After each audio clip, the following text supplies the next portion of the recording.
Struggling with that annoying Google Forms needs permission error on Windows 11? Let's get it fixed fast. First, open Google Chrome and look at your profile icon in the top right corner.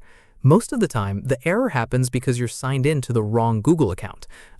If it's your work email instead of your personal one, just click the icon and switch to the correct account.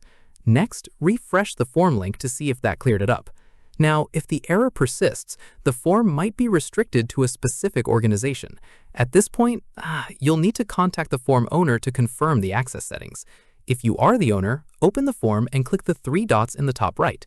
Go to Settings, then the Responses tab. Make sure Restrict to Users in your organization is toggled off so anyone can access it.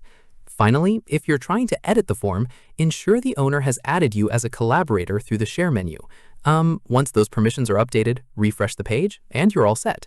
If this quick guide helped you out, please give it a like and subscribe for more Windows 11 tutorials. See you in the next one.